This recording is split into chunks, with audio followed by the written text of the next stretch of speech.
کہ الطاف حسین کی ایک لحاظ سے میں سمجھتا ہوں کہ جو 3 دہائیوں سے نہیں کر سکی اسٹیبلشمنٹ، انہوں نے اپنی کھلاڑی کا جو ان کا ہولڈ تھا کراچی پہ اور ایم کیو ایم پہ وہ ٹوٹ گیا. اور یہ اچھی ایک بات ہوئی ہے کہ مسئلہ یہ تھا کہ اس کے نتائج جو ہے دیکھیں اس کی ایم کیو ایم کی گروتھ پہ بھی ایک فرق پڑ رہا تھا. الطاف حسین کی سیاست نے سب سے زیادہ نقصان کراچی کو پہنچایا ہے جہاں سے جو ہے وہ کرتے رہے. تو میرا خیال یہ ہے کہ سب سے اچھی بات جو ہوئی ہے کہ ایک لحاظ سے پہلے ہے الطاف حسین کو علیحدہ کیا گیا. دوسری بات ہے کہ اب اس کی بحث ہو سکتی ہے کہ جو ہے اس میں ان کا اثر کتنا رہ گیا کیا نہیں رہ گیا. دیکھیں پوری ایک پارٹی جو تھی ایم کیو ایم جو تھی، ہر پولیٹیکل پارٹی میں ایک لحاظ سے پرسنالٹی کلٹ ہوتا ہے، لیکن یہ تو اس پارٹی صرف پرسنالٹی کلٹ پہ کھڑی ہوئی تھی الطاف حسین کی، جہاں پہ الطاف حسین کو نعرے جو لگتے تھے وہ یہ کہ ہمیں منزل نہیں چاہیے، ہمیں قائد چاہیے. تو جس پارٹی کا یہ نعرہ تھا وہاں سے الطاف حسین کی علیحدگی بہت بڑا ایک لحاظ سے قدم تھا. ایم کیو ایم پاکستان پہ 2 جملے بول دیجیے گا. ایم کیو ایم پاکستان میرا خیال یہ ہے کہ وہ رہے گی، اور میرا خیال یہ ہے کہ ٹھیک ہے یہ جیسے کہ الطاف حسین کی سپورٹ تھوڑی بہت ہوگی، لیکن الٹیمیٹلی جیسے آپ نے بات کی کہ ریکنسائل ان کو کرنا پڑے گا کہ ان کا وقت ختم ہو گیا ہے. اب وہ پاکستان کی سیاست میں ان کا گراؤنڈ پہ یہ لوگ موجود ہیں اور جتنا ان کے ساتھ ریکنسائل کرنا پڑے گا، ان کو ان کے ساتھ نہیں کرنا. عظیم اس کے ساتھ ہی لیتے ہیں ایک بریک، اور بریک کے بعد جب آئیں گے تو بات کریں گے کہ 2017 کے اندر نون لیگ جو ہے وہ کیوں اتنا خود اعتمادی کا شکار ہے، اور کیا اس کو یہ خود اعتمادی مہنگی پڑے گی. حزب اختلاف کی جماعتیں جو ہیں ان کا کردار کیا ہوگا، اسی پہ بات کریں گے ایک چھوٹے سے بریک کے بعد. ناظرین ویلکم بیک. بات کر رہے ہیں 2017 میں اور کیا کیا سیاسی کھیل ہو سکتے ہیں، حزب اختلاف کی جماعتیں جو ہیں ان کا رول کیا ہوگا، حکمراں جماعت جو ہے اس کی ٹیکٹکس کیا ہوں گی، اور یہ جو بالکل نومبر دسمبر میں ان کا اوور کانفیڈنس جو ہے وہ ان کے لیے بھلائی کا سمبل ہے، علامت ہے، یا پھر ان کے لیے مشکلات پیدا کر سکتا ہے. اسما شیرازی صاحبہ نے ابھی جوائن کیا ہمیں آج کی نشست کے اندر. معروف صحافی ہوسٹ ہیں، اپنا پروگرام کرتی ہیں. عامر بریک سے پہلے بات یہی کر رہے تھے، آپ جو اس اوور کانفیڈنٹ جو ایک پوسچر ہے اس کو کس طرح دیکھتے ہیں؟ نون لیگ کے متعلق جو ہے نا تاریخی جملہ چودھری اعتزاز احسن صاحب کا ہے کہ جب یہ بہت طاقت میں آتی ہیں تو یہ گلے کو پڑتے ہیں، اور جب یہ بالکل برے حالات ہوتے ہیں تو یہ پاؤں پڑ جاتے ہیں. تو یہ اس وقت جو ہے نا گلے پڑنے والا آیا ہوا ہے، اور اس میں بہت کانفیڈنس بھی. دوسرا میں سمجھتا ہوں پولیٹیکل اسٹریٹجی بھی ہے کہ اس وقت جو یہ عدالتوں پہ الیکشن جب یہ چلتا ہے، مقدمہ پینما لیکس کا جو چل رہا ہے، بہرحال جو باہر سڑکوں پہ یا پارلیمان میں سیاست میں ہو رہا ہوتا ہے اس کا اثر پڑتا ہے عدالتوں میں، پریشر ہوتا ہے. سو میرا خیال اگر وہ کانفیڈنس نہیں دکھائیں گے تو ان کے لیے پھر بہت ہی برے حالات ہیں. ورنہ ویسے ان کے میں سمجھتا ہوں کانفیڈنس دکھانے والی وجوہات نہیں رہتی ہیں. آپ نے اور ہم نے کل بھی بات کی، معیشت کی ہم بات کر چکے ہیں کہ ان کا مین پلانک تھا کہ یہ بزنس مین ہے اور یہ اکانومی ٹھیک کر دیں گے. اکانومی بالکل بہت برے حالات میں ہے، ہم نے اس کا ذکر کیا. اسی طرح ہی جو ہے بجلی کا ان کا سب سے بڑا وعدہ تھا، اور یہ اشتہار بڑے دکھا رہے ہیں، مگر وہ صورتحال یہ ہے کہ جب یہ آئے تھے تو 8000 کی شارٹ وال تھی، ابھی بھی 8000 کی شارٹ وال ہے. ضروری نہیں ہے کہ یہ جو کلیم کر رہے ہیں کہ 2018 تک کے چیئرمین کا بیان آئے نا کہ صرف ان کا جو کلیم ہے کہ 2018 تک مکمل کہیں، ضروری نہیں ہے کہ مکمل ہو. وہ اس لیے کہ اگر یہ 8000 پوری بھی کر لیتے ہیں تو نئی ڈیمانڈ 5000 بڑھ گئی ہے، وہ انہوں نے انکارپوریٹ نہیں کی تھی. سو ہم دیکھیں گے، ضروری نہیں ہے 2018 تک یہ وعدہ بھی مکمل ہو. تیسرا میں سمجھتا ہوں کہ جو دہشت گردی سے ریلیٹڈ ہے، یہ ابھی جسٹس فائز عیسیٰ کی جو رپورٹ آئی ہے اس نے بالکل ان کو ایکسپوز کر کے رکھ دیا ہے کہ 4 سال بعد بھی 60,000 بندے مروانے کے بعد بھی کوئی ابھی بھی وہی خطرات منڈرا رہے ہیں. آپ کے اور میرے بچے بہن بھائی کوئی محفوظ نہیں ہے، وہی حال ہے، کوئی جوں بھی نہیں رہیں گی. آخری بار 9/11 میں جب ہوا تھا تو پورا امریکہ اور پوری دنیا تبدیل ہو گئی تھی، اور یہاں پتہ نہیں، اور ہم انتظار کر رہے ہیں کوئی اور اس سے زیادہ خدا نہ خواستہ واقعات ہوں تو پھر ہی شاید کچھ ہو. ابھی کچھ نہیں ہو رہا. ان کی پاپولیرٹی میں سمجھتا ہوں سیریسلی ان کوسچن ہے. اور یہ کرپشن کا، چاہے عدالت میں یہ بری بھی ہو جائے، عوامی عدالت میں جو روز یہ جو پرسپشن ہے نا ان کی کرپشن کے حوالے سے وہ بری ہوتی جا رہی ہے. اچھا عامر، آپ نے ایک پوائنٹ جو ہے جب ہم آپس میں گپ شپ لگا رہے تھے کیا تھا، وہ بڑا میرے لیے بہت ہی زیادہ تھاٹ پرووکنگ تھا کہ یہ جو کوئٹہ کی انکوائری کمیشن رپورٹ ہے وہ صرف کوئٹہ کے 8 اگست کے سانے پہ محیط نہیں ہے. وہ ریپرزنٹ کرتا ہے گلشن اقبال پارک کو، وہ کرتا ہے پشاور کے چرچ کو، وہ کرتا ہے کراچی میں دہشت گردی کے حملے کو، وہ کرتا ہے APS اسکول کے، کیونکہ اس میں جو بنیادی سوالات اٹھائے ہیں اور جو وزارت داخلہ، وزیر داخلہ کی طرف جو انہوں نے ذمہ داری ڈالی، لیکن اس کے بعد اس ذمہ داری سے تو بری ذمہ ہونا میرے خیال میں اخلاقی طور پہ بھی جائز نہیں تھا. کیونکہ ایک سٹنگ جسٹس سپریم کورٹ کے فائز عیسیٰ صاحب، ان کی رپورٹ تھی اور اس میں ویلڈ کویشچنز تھے.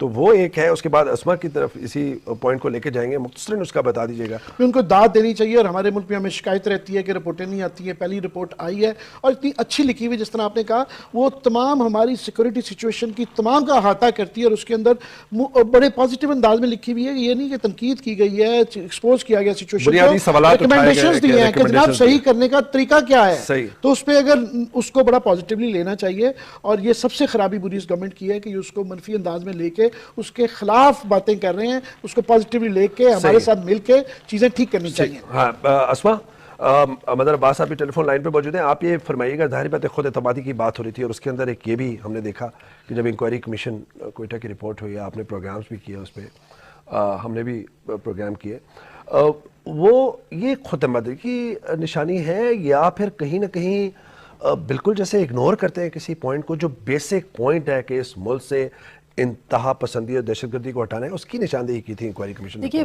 مسئلہ یہ کہ انکوائری کمیشن میں تو وزیر داخلہ کو کافی ان کے وہ کیا گیا, اس میں ایجنسیوں کے کردار اور جو ہماری ریاستی ادارے ہیں ان کے اوپر بھی بحث ہوئی ہے, جس کو کہ انفارچونیٹلی میڈیا نے ٹچ نہیں کیا اور کریں گے بھی نہیں, کیونکہ ظاہر ہے کچھ جگہیں ایسی ہیں جہاں پر جلتے ہیں.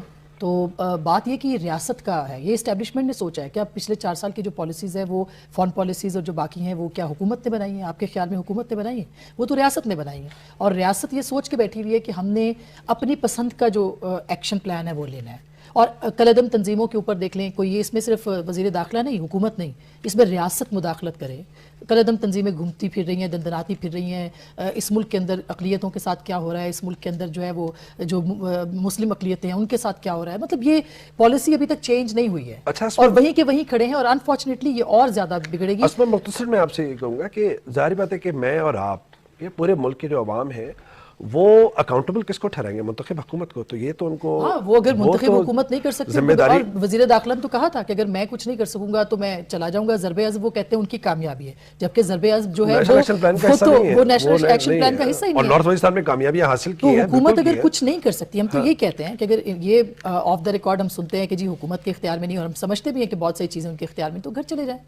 ان کو کس نے کہا ہے کہ وہ چمٹے رہیں؟ وہ بری الذمہ نہیں ہو سکتے. بالکل صحیح بات. مظہر صاحب, جی میں نے کہا کہ ہم بات کر رہے تھے ظاہر بات ہے کہ حکومت کی پر اعتماد ٹیکٹس کی, وہ پاناما لیکس کے قضیے پہ شروع ہوا کہ بہت زیادہ وہ اوور کانفیڈنٹ نظر آ رہے ہیں. پھر بات اس میں ہی آ گئی کہ انکوائری کمیشن جو رپورٹ تھی کوئٹہ کی, تو آپ کیا سمجھتے ہیں کہ یہ کیوں اتنی اوور کانفیڈنٹ ہے, یا جو بنیادی مسائل ہیں اس کو اگنور کر رہی ہے؟ کیا ممکنہ ان کی ترکیبیں ہو سکتی ہیں ان مسائل کو ڈیل کرنے کے لیے؟ پاناما لیکس ہو, چاہے وہ انکوائری کمیشن کی رپورٹ ہو کوئٹہ کی 2017 کے اندر, کوئی تبدیلی دیکھتے ہیں یا کیا تبدیلیاں آپ دیکھ سکتے ہیں؟ ووٹر نے اس طرح سوچا جس طرح عامر ابھی باتیں کر رہے تھے, تو یقیناً مسلم لیگ نون کے لیے 2018 کا الیکشن یا اگر 2017 میں ہوتا ہے تو وہ بہت مشکل ہوگا. لیکن جو ہم نے گراؤنڈ ریئلٹیز دیکھی ہیں, ماضی میں بھی دیکھی ہیں, کہ ان ایشوز کی بنیاد پر الیکشن کے فیصلے نہیں ہوا کرتے. عام طور پہ ہم نے دیکھا ہے, بے نظیر بھٹو کو دیکھا ہے, کون کون سے الزامات ان پہ نہیں لگے, لیکن جب وہ الیکشن میں گئیں تو الیکشن میں وہ فاتح قرار دی گئیں. یہی ہم نے اور بھی دیکھا ہے, ماں سوائے اس کے کہ 2013 کے جو الیکشن تھے اس کے ڈائنامکس بالکل مختلف تھے, اور پیپلز پارٹی یہ کہتی رہی ہے کہ ان ڈائنامکس کی بنیادی وجہ یہ تھی کہ ان کو دہشت گردی کے خطرات موجود تھے, انہوں نے الیکشن اس طرح لڑنے کی اجازت ہی نہیں ملی. تو یہ بات ٹھیک ہے کہ پاناما کا اگر فیصلہ ہوتا ہے تو اس کا تحریک انصاف کو بہت بڑا ایج ہوگا. اور ایک بڑی اچھی بات جو تحریک انصاف کے, کل میں نے جہانگیر ترین صاحب کو سنا تھا کہ انہوں نے یہ فیصلہ کیا ہے کہ وہ جنوری میں ہی اپنے کینڈیڈیٹس کا اعلان کر دیں گے. یہ انپریسیڈنٹڈ ہوگا کہ پاکستان کے کسی بھی پارٹی جو ہے وہ تقریباً سال بھر پہلے ہی اپنے امیدواروں کا اعلان کر دے. اور اس کا فائدہ یہ ہوگا کہ ان امیدواروں کو ایک تو وہ ساری جو بکرنگز ہیں وہ ختم ہو جائیں گی, دوسرا ان امیدواروں کو اپنے حلقے میں کام کرنے کا موقع ملے گا کہ وہ جا کے کام کرے. تو یہ اسٹریٹجی وائز تو بہت اچھا ہے. لیکن مسلم لیگ نون کو اور پاکستان پیپلز پارٹی کے درمیان جو اس وقت مہازارائی کی صورت بن رہی ہے, کیا وہ ویسی ہی رہتی ہے یا تبدیل ہوتی ہے؟ پاکستان مسلم لیگ نون نے آلریڈی پنجاب کے اندر کچھ ایسے اقدامات کرنے شروع کر دیے ہیں جس کو آپ چاہیں تو پری پول ریگنگ کا نام بھی دے سکتے ہیں, اور چاہیں تو وہ اپنی پوزیشن کو کنسالیڈیٹ کرنے کے لیے کر رہے ہیں. الیکشن آسان نہیں ہوگا ہر دو صورتوں میں, مسلم لیگ نون کے لیے بھی اور خود تحریک انصاف کے لیے بھی, کیونکہ تحریک انصاف کیمپین بڑی اچھی کرتی ہے, لیکن جب الیکشن لڑنے والی بات آتی ہے تو وہاں وہ کہیں نہ کہیں ان کمزوری نظر آتی ہے. آپ کی نظر میں مظہر، ظاہر بات ہے کہ کچھ ہی منٹ رہتے ہیں تو اس کو کنکلوڈ کریں گے اس نشست کو، کہ 2017 جو ہے اگر الیکشن نہیں بھی ہوتے تو یہ ایک انتخابی مہم کا سال ہوگا اور جس کی تیاریاں شروع ہو گئی ہیں ہر کیمپ کے اندر. تو عامر کچھ سیکنڈ دیں آپ، پھر رسمہ کنکلوڈ کرتے ہیں کہ 2017 کی اس پر. دو مدر صحیح کہہ رہے تھے کہ کئی دفعہ ان چیزوں کا اثر نہیں پڑتا، مگر پچھلے الیکشن پاکستان کی تاریخ الیکٹورل دیکھی جائے تو آج تک کبھی کوئی گورنمنٹ ری الیکٹ نہیں ہوئی سوائے 1977 کے، وہ بھی مارشل لا لگ گیا تھا. سو لوگ ہمیشہ اینٹی ووٹ دیتے ہیں، تمام گورنمنٹس کے انکمبنسی فیکٹر ہوتا ہے. 2008 کا الیکشن میرا خیال ہے وہ مشرف کے خلاف تھا، پیپلز پارٹی کے فیور میں نہیں تھا. اس طرح میں سمجھتا ہوں 2013 کا الیکشن پیپلز پارٹی کے خلاف تھا، ان کے پرو نہیں تھا. سو اینٹی ووٹ زیادہ پڑتا ہے ہمارے ہاں، تو دیکھتے ہیں اس دفعہ کوئی ڈفرینٹ ہوتا ہے یا نہیں. آپ اسما پلیز. میرا خیال ہے کہ اگلا سال بڑا دلچسپ ہوگا، اس میں بڑے الائنسز بنیں گے، اس میں بڑے بہت جو کل کے حلیف ہیں وہ حریف ہوں گے، جو حریف ہیں وہ حلیف ہوں گے، تو بہت ان ایکسپیکٹڈ قسم کی جو چینجنگز ہیں پولیٹیکل اس میں ہوں گی. لیکن ایک مسئلہ جس کو کہ ہم ایڈریس نہیں کر پا رہے، لوڈ شیڈنگ بے شک وہ کر لیں جو کچھ بھی اس پہ قابو پا لیے، لیکن پانی کا مسئلہ اتنا سویئر ہونے جا رہا ہے کہ پاکستان کے کسان، پاکستان کے جو عوام ہیں وہ شاید آپ کو سڑکوں پہ نظر آئیں، کیونکہ ان کے لیے پچھلے 10 نہیں 20 سالوں میں کوئی پلاننگ نہیں کی گئی. سیاسی طور پر ناظرین جیسے ابھی شرکا بتا رہے تھے کہ بڑا ہلچل کا سال ہو سکتا ہے 2017، چاہے حکمراں جماعت ہو، چاہے حزب اختلاف کی جماعتیں ہوں، بڑی سیاسی جماعتیں ہوں، وہ جو بھی سیاسی کھیل کھیلیں. لیکن اصل مسئلہ یہ کہ 2017 میں واقعی اگر تبدیلی رونما ہوتی ہے تو وہ تبدیلی رونما ہو کہ لوگوں کے مسائل حل ہو سکیں اس ملک کے اندر، اور بنیادی مسائل، چاہے وہ دہشت گردی کا مسئلہ ہو، انتہا پسندی کا ہو، چاہے وہ معیشت کا ہو، لوڈ شیڈنگ کا ہو، بے روزگاری کا. جبھی ہم سمجھتے ہیں کہ جمہوریت بھی پروان چڑھے گی اور یہ سیاسی جو جماعتیں ہیں وہ بھی اپنا کردار مثبت طور پر ادا کر سکیں گے. لیکن 2017 کا جب سورج طلوع ہوگا تو ایک سیاسی ہلچل ہم ملک کے اندر دیکھیں گے. اس کے ساتھ ہی اجازت دیجیے، خدا حافظ. ناظرین، پاکستان کا سیاسی کھیل بھی عجب ہے، کیا کیا رنگ بکھیرتا ہے. اور جب دیکھا کہ ہم نے 2016 کا جو سورج جو ہے وہ غروب ہو رہا ہے اور اب 2017 کا جب سورج طلوع ہوگا تو اس کے درمیان ہم نے دیکھا کہ ایک طرف عمران خان صاحب، ان کی تحریک انصاف، دوسری جانب پاکستان پیپلز پارٹی، جس نے کہیں نہ کہیں اپنی جو ایک ساکھ تھی، انتخابی ساکھ، وہ کھو بیٹھی ہے پنجاب کے اندر، ریوائیول کی کوشش میں ہے. سابق صدر آصف علی زرداری اچانک ایک اہم تبدیلی کے بعد، آرمی چیف کی تبدیلی کے بعد، ہائی کمان جو فوج کی تھی اس کی تبدیلی کے بعد واپس آتے ہیں اور سرپرائز دیتے ہیں. ایسا سرپرائز جو صرف صحافتی حلقوں کے لیے سرپرائز نہیں بلکہ ان کے پارٹی کے، ان کے اپنے رقبہ کے لیے بھی وہ سرپرائز ثابت ہوتا ہے. کہتے ہیں کہ اب وہ پارلیمنٹ کے اندر آئیں گے اور اس کے بعد بازگشت کہ بلاول بھٹو اپوزیشن لیڈر ہوں گے، کیونکہ وہ بھی اب پارلیمنٹ کے اندر کردار ادا کریں گے، اور یا زرداری صاحب جو ہے وہ نیشنل اسمبلی کے اندر اپوزیشن لیڈر ہوں گے. کیا عمران خان صاحب اور صدر زرداری صاحب کی جو ایک پوری تاریخ ہے ایک سیاسی دشمنی کی، کیا وہ ایک دوسرے کے دوست بن سکتے ہیں؟ 2017 کے اندر یہ جو حکمراں جماعت نون لیگ ہے وہ اتنی خود اعتمادی کا مظاہرہ کیوں کر رہی ہے؟ کیا ان کے حکومت جو ہے اس کے گرد گھیرا تنگ ہوگا 2017 کے اندر؟ کیا 2017 صرف انتخابی مہم کا سال ہوگا، یا پھر جس طرح حزب اختلاف کی جو بڑی سیاسی جماعتیں ہیں کہتے ہیں انتخابات کا سال ہوگا؟